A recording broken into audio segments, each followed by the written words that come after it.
እንመካከር ምንድነው ነገሩ ምክክር በሀገራችን እንዲኖር ያደረጋቸው ያለ ጥረት በእውነት ሊደነቅ ይገባዋል። ምክንያቱም በቅርበትም ብዙ ቦታ ያየሁት ሰው ስለሆነ ምስክርነት መስጠትም አስፈላጊ ስለሆነ ነው። ምክክር ኮሚሽኑ በዚህ ልክ ጥያቄዎቹ እንዴት መነሳት እንዳለባቸው ይህን ተባብለን ተመካክረን ወደ አንድ መምጣት ስላለብን ይህን በማዘጋጀቱ ከልብ እንደ ተወላጅነቴ ብቻ ሳይሆን እንደ ኢትዮጵያዊነቴም ጭምር ላመሰግን እወዳለሁ። ትግራይን ያላካተተ የሆነ የምክክር መድረክ መሰረታዊ ጉድለት ያለበት መሆኑ ታውቆ በደንብ በዚህ ጥረቱ ተጠናክሮ እንዲቀጥል ሐሳቤን ለማቅረብ ነው። በሁለተኛ ደረጃ ብዙ መንገዶች አሉ። አሁን ያቀረባችኋቸው ኮሚሽኑ ሐሳብ ለመሰብሰብ ሄደባቸው ርቀቶች አሉ።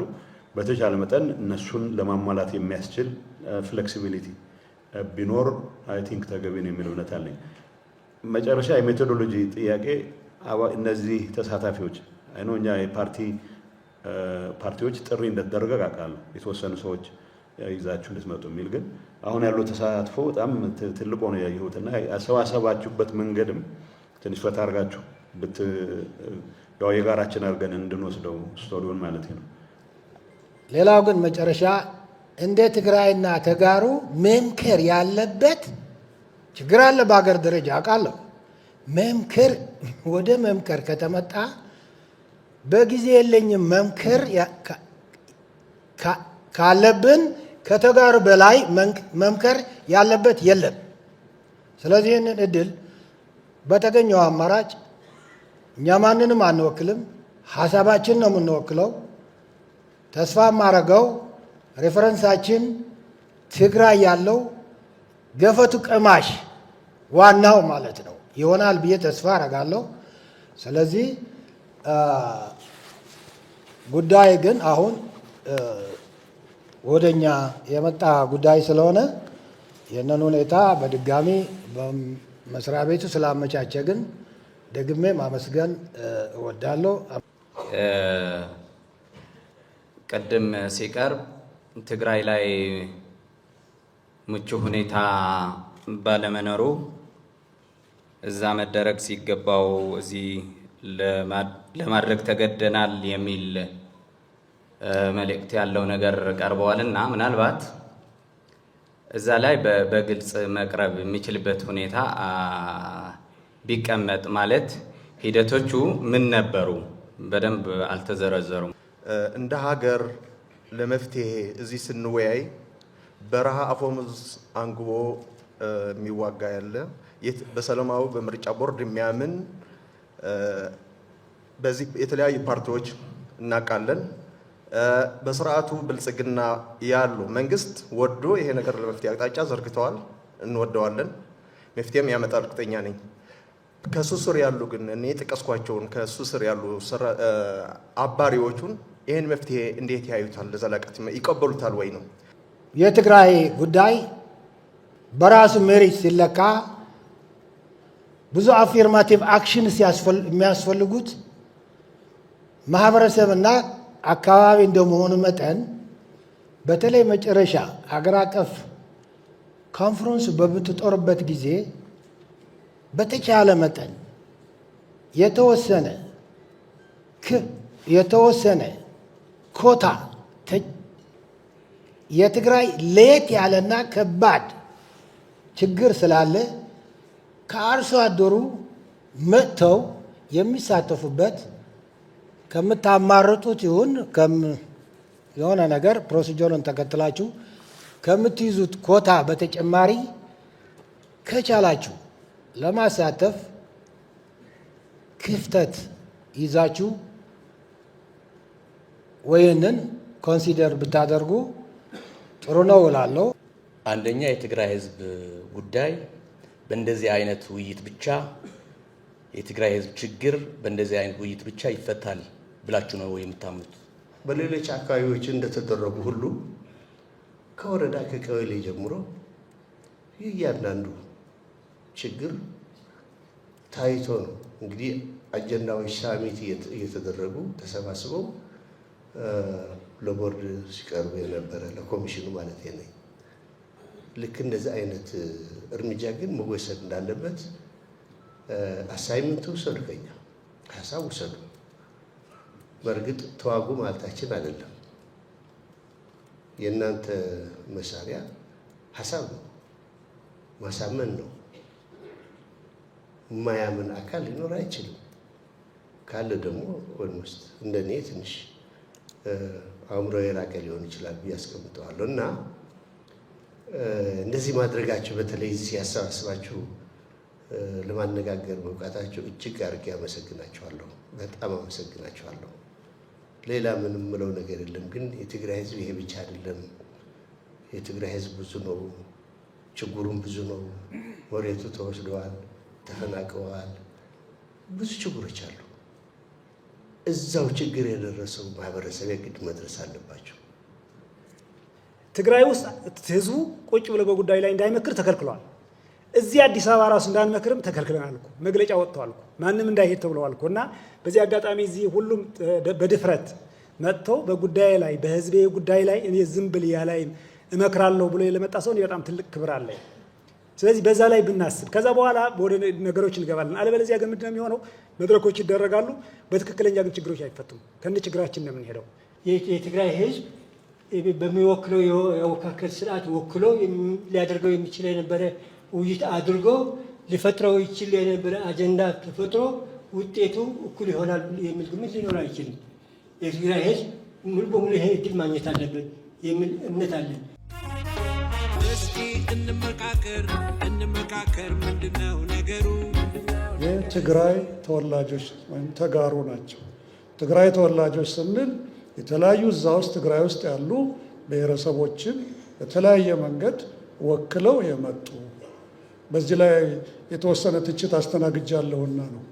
አንተ ተጋሩ እያልክ አንድ ወገን ብቻ ነው እና የምጠራው።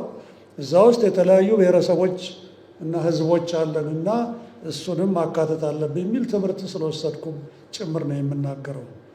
ከዛ ውጭ ያሉትን ተሳታፊዎች ቀደም ብዬ ተናግሬያለሁ በንግግሬ ላይ ከየት እንደመጡ መሀላችን ያሉ ባልደረቦቻችን እነማን እንደሆኑ ይህን ለማሳወቅ ሞክሬያለሁ። እንዴት መጡ እነኚህ የተጠሩ ሰዎች? አንደኛ ከትግራይ የመጡ አሉ። በኋላ ላይ እነ አቶ ረታ እና አቶ ሲሳይ ይህን ሊነግሩን ይችላሉ እንዴት እንደተጠሩ። ሁለተኛ ከየክልሉም እንዲመጡ ኦንላይን የተባለው እሱ ነው። የዚህን አክሰስ ያላቸው በሙሉ በዛ በኩል ተመዝግበው እንዲመጡ ተደርገዋል። ይሄ ሌላው አካሄዳችን ነው። ዋናውና ትልቁ ነገር ግን እኔ ደስ ያለኝ ዛሬ አንደኛ አዳራሹ ቅድም የተጠቀምኩበት ቃል ጢም ብሏል፣ ከአፍ እስከ ገደፍ ሞልቷል። ይህ በጣም የሚያስደስት ነው።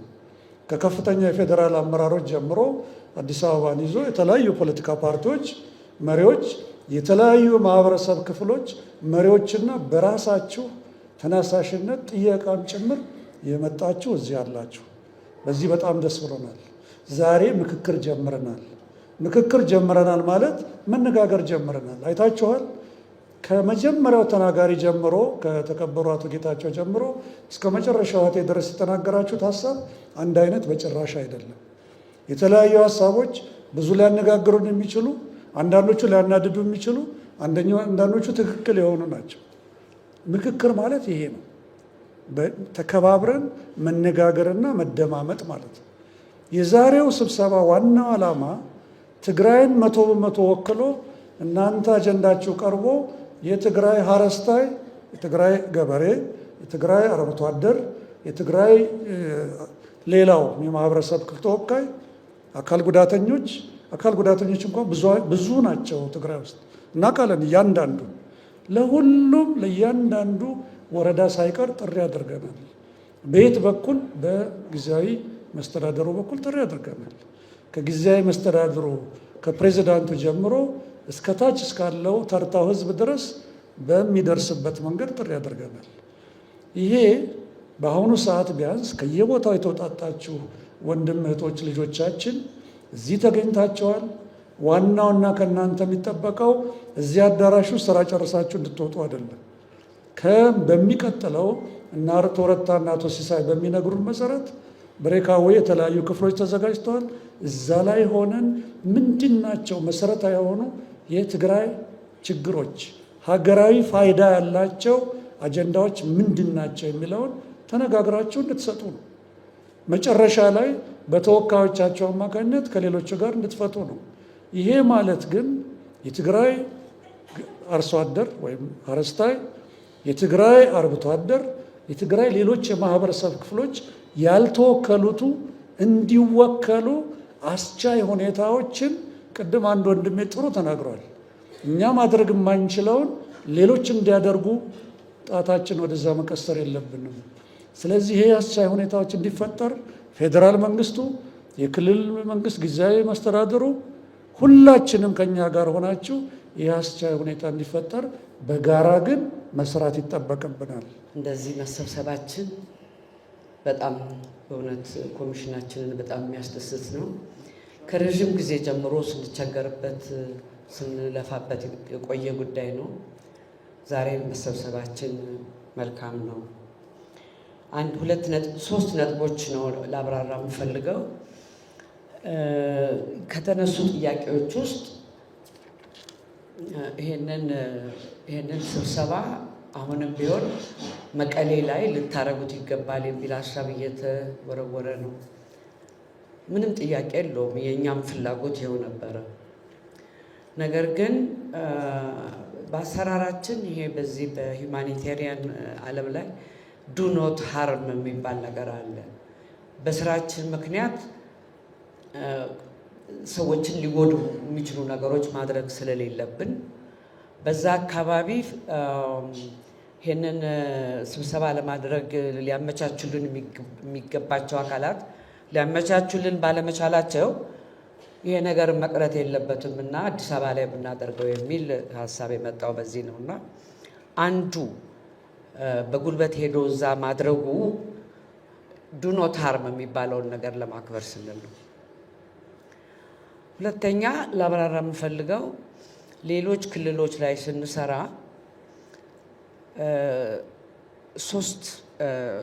ሶስት ክፍሎች አሉ ተሳታፊዎች። አንደኛው ተቋማት፣ ማህበራት ማለት ሲቪክ ኦርጋኒዜሽንስ፣ ፖለቲካል ኦርጋኒዜሽንስ፣ የተለያዩ ማህበራት የሚወክሉ ሰዎች። ሌላ መንግስትን ወክለው የሚመጡ ተሳታፊዎች። ሌላ ደግሞ የወረዳ ተሳታፊዎች የምንላቸው የማህበረሰብ ክፍሎችን ወክለው የሚመጡ ናቸው። ከዚህ ውጪ ታዋቂ ሰዎች የምንለው ሌላ ኮምፖዛንት አለ። እነሱም ይመጣሉ።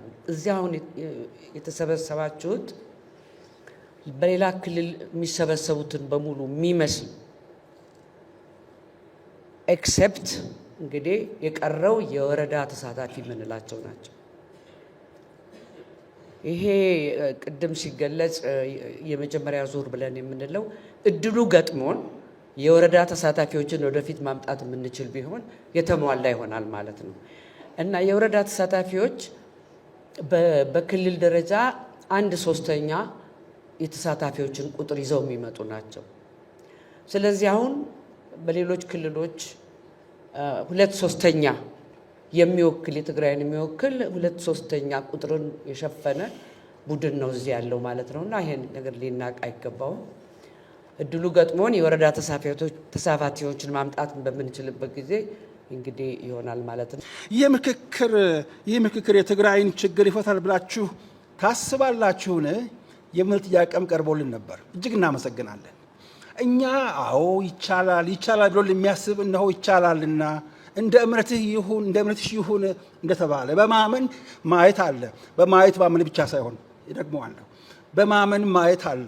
በማየት ብቻ ማመን ሳይሆን፣ ምክንያቱም ሳብልሰን እንደምለው በማየት ብቻ የምናምን ከሆነ በመጨበጥ ብቻ የምናምን ከሆነ ከፍተኛው ደረጃ የት ነው? አልደረስንም። ገና ትራንሰንድ አላደረግንም። አሁንም በራሽናል ላይ ብቻ ነው ያለነው። ወደ ትራንስ ራሽናል ደረጃ አልደረስንም ማለት ነውና እኛ ተስፋ እናደርጋለን። አዎ ችግሩን መፍቻ የመጀመሪያው መንገድ መነጋገር፣ መመካከር ነውና እኛ እናምናለን።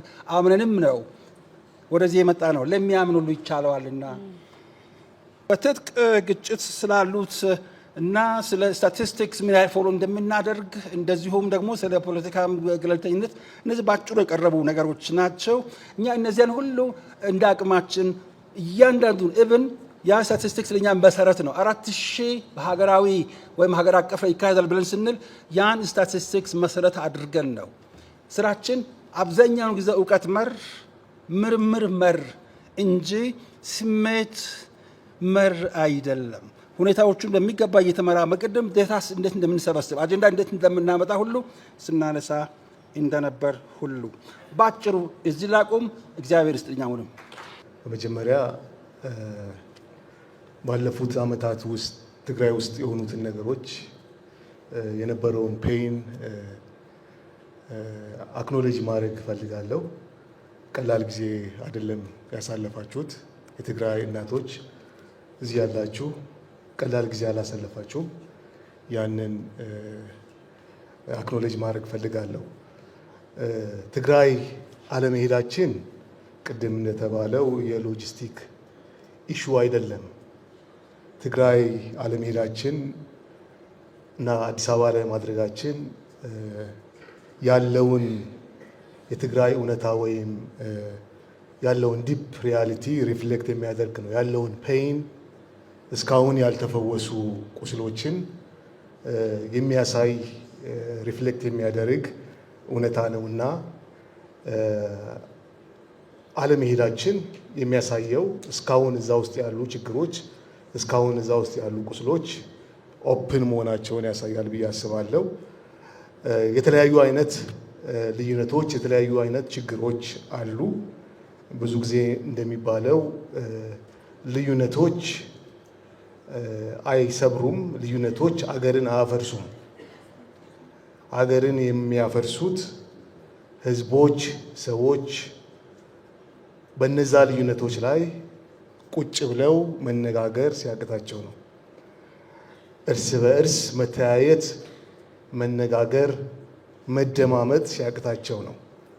ስለዚህ ይሄ መድረክ ምናልባትም በጋራ ሆነን የምንነጋገርበት መነጋገር ብቻ ሳይሆን አንዳችን የሌላችንን ህመምና ፔን የምንደማመጥበት መድረክ ነው፣ ቻፕተር ነው ብዬ አስባለሁ። በጋራም ደግሞ ያሉንን ነገሮች ላልሰሙ፣ ላላደመጡ የእናንተን ህመም ላልሰሙ ኢትዮጵያውያኖች የምናካፍልበት መድረክ ነው። ከዚህ በፊት እንደዚህ አይነት ነገሮችን አድርገን አናቅምና እንደዛም ብትመለከቱት የሚል ነው። እኛም ይህንን ነገር ስናደርግ ይሄ በራሱ ሙሉ ነው ብለን አናስብም። የሚቀሩ ነገሮች አሉ። እነዛን ደግሞ ያልተካተቱ አካላት ቅድም ፕሮፌሰርም አንስተዋል። እነዛን እንዴት እናካትት፣ እየተመካከርን እየተነጋገርን እነዛን አካላቶች እንዴት እናካትት የሚለውን በጋራ የምናይ ይሆናል ብዬ አስባለሁ። በአብዛኛው ድጋፍ ሆነው ግን ጉድለቶች መስሎ የታዩአችሁን የሰነዘራችሁበት አግባብ አለ። እድሉ ቢሰጥና በአጠቃላይ ተሳታፊው መናገር የሚችልበት አግባብ ቢኖር ከኔ ወይም ከሌሎች በተሻለ ሁኔታ ስለ ትግራይ ማስረዳት የሚችሉ ስለ አሰራር ስርዓቶች ማስረዳት የሚችሉ ሰዎች እንዳላችሁ እዚህ በሚገባ እያየሁ ነኝ። ከዚህ ስንነሳ አንዳንድ ነጥቦችን ለማንሳት የፈለኩትን አስመልክቶ ምናልባት ትግራይ ስትሄዱ ደርሶ ከመመለስ ያለፈ ስራ ይሰራ አይመስለኝም የተባለውን በተመለከተ በዛ እንዳይወሰድ ብዬ ነው። ከአቶ ጌታቸው ጀምሮ እስካሁን ካሉ ሰዎች ጋር ከፍተኛ ግንኙነት አድርገናል። የኛ ባለሙያዎች በከፍተኛ ደረጃ ሄዶ ከዩኒቨርሲቲዎች ጭምር ሁሉ የተገናኘንበት አግባብ አለ። ከዛም ባለፈ በአጠቃላይ ቅድም ፕሮፌሰር ሲያነሱትም እንደነበረ ሁሉ ከ22 ጊዜ በላይ ነው ግንኙነቶችን ያደረግነው እና ለዛሬው መድረክ ሁሉ ልንበቃ የቻልነው በነዛ ግንኙነቶች እንደሆነና እነዛ ግንኙነቶች ደግሞ ዋጋ እንዲሰጣቸው ለማሳየት ፈልጌ ነው። ከዚህ ውጭ ግን የማይሻር ሕግ አለ የተባለውን በተመለከተ እሱን ላለማለፍ ፈለግኩኝ። ምናልባት 1945 የተባለው ሕግ የ1949 መሰለኝ። ይሄ ተስፋ እንዳይቆረጥ በሚል ነው ለማንሳት የፈለግኩት። በዋናነት ሕግ በሚቀረጽበት ጊዜ በወቅቱ የነበረውን የህብረተሰቡን ንቃተ ህሊናና አጠቃላይ ማስተናገድ በሚገባው ልክ ነው ህግ የሚቀረጸውና አሁን ውይይት በምናደርግበት ጊዜና በምንመካከርበት ጊዜ ተመካክረን ህግ የሚሻሻል ህግ ካለ እንዲሻሻል ማናረግ ከሆነ የኛ ውይይት ምን ዋጋ አለው የሚባል ድምዳሜ ላይ እንዳይደረስ ብዬ ነው። አንድ ሁለት ነገሮችን ላንሳና የ1949ን ህግ በምታዩበት ጊዜ ስለ ኮምፒውተር ወንጀል የሚናገር አይደለም፣ ስለ አውሮፕላን ጠለፋ የሚናገር አይደለም የቀድሞው። አሁን ግን ባለንበት ዘመንና ጊዜ አሁን የወጣው ህግ ግን የድሮ የወንጀለኛ መቅጫ ህግ ነው የሚባለው፣ የአሁኑ ግን የወንጀል ህግ ነው የሚባለው። በወንጀል ህግ ላይ ይሄ የተካተተበት አግባብ አለና በዋናነት ውይይታችን አይሻሻሉም የምንላቸውን ህጎች ሁሉ ማሻሻል የሚችልበት አግባብና መለወጥ የሚችልበት አግባብ እንዳለን ለማሳየት ነው። መጀመሪያ ጥሪያችንን አክብራችሁ ስለመጣችሁ የተለያዩ ኢንጌጅመንታችሁን ትታችሁ ስለ ሀገራችን ጉዳይ ቅድሚያ እንሰጣለን ብላችሁ ስለመጣችሁ በራሴና በኮሚሽኑ ስም በጣም አመሰግናለሁኝ። እንግዲህ የሰጣችሁት የተለያዩ ግብዓቶችን አስተያየቶችን ሰጣችኋል። እንደ ግብዓት የምንወስደው ይሆናል። ስለ ትግራይ ላይ ስላደረገው ከዚህ ቀደም ኢንጌጅመንት ተደጋግሞ ስለተነሳ እንግዲህ በተደጋጋሚ ትግራይ ሄደን የተለያዩ የማህበረሰብ ክፍሎችን፣ ጊዜያዊ አስተዳደሩን፣ የፖለቲካ ፓርቲዎች፣ ከፐብሊክ ዲፕሎማሲ መምህራን፣ ብዙ ሰዎች ነው አግኝተን የተለያዩ ኢንጌጅመንቱን ስናደርግ የቆየ ነው። ቅድምም እንደተባለው ለዛም ነው እንግዲህ ወደ አዲስ አበባ